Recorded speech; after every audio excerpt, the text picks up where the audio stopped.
Capacitor swelling. Imagine a water tower that holds extra water for a town so that when everyone turns on their sinks at the exact same time, the water pressure stays perfectly steady.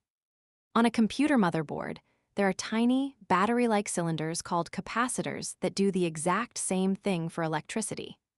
They hold a little bit of extra power to make sure the computer's brain, the central processing unit, gets a perfectly smooth and steady flow of energy. Now, imagine if that water tower got too hot or was built poorly, and the metal sides started to bulge out or leak water everywhere. That is exactly what happens with capacitor swelling. When you're studying to troubleshoot motherboards, random access memory, central processing units, and power for your CompTIA A+ Core 1 exam, you must understand that swollen capacitors are a massive physical warning sign. To hit your goal of a perfect 900 score, you cannot just guess what is wrong with a randomly crashing computer.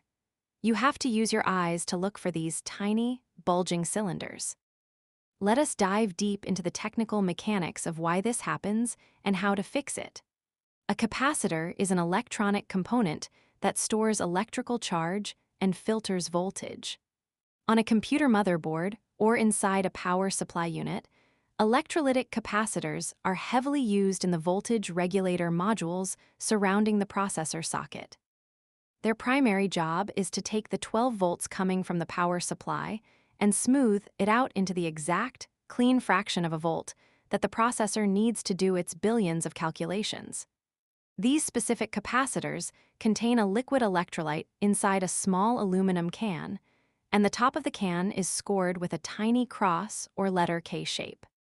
This scoring is an intentional safety feature.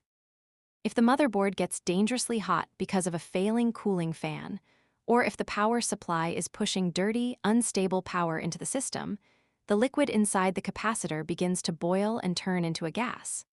This creates massive internal pressure. Instead of exploding violently like a tiny firecracker, the scored top of the aluminum can is designed to split open gently, allowing the top to bulge upward or leak a crusty, brown fluid onto the motherboard. When a capacitor swells or leaks, it completely loses its ability to filter and hold a steady electrical charge. As a result, the processor receives chaotic, fluctuating electricity. On your certification exam, you will see this physical failure manifest as a wide variety of incredibly frustrating symptoms that seem entirely unrelated. Because the processor is starving for clean power, a computer with swollen capacitors will frequently suffer from completely random shutdowns, sluggish performance, or it will simply refuse to turn on at all, resulting in a no-power scenario. You might also encounter proprietary crash screens, like the blue screen of death, as the memory and processor make mathematical errors due to the sudden voltage drops.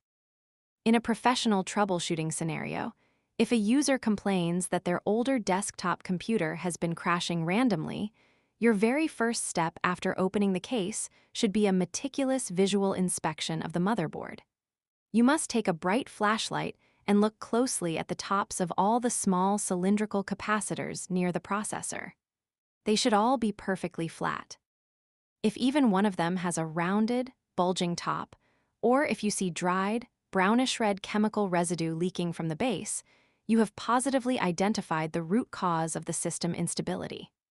While an experienced soldering expert could technically remove the broken capacitor and solder a new one in its place, CompTIA considers this a field non-replaceable unit.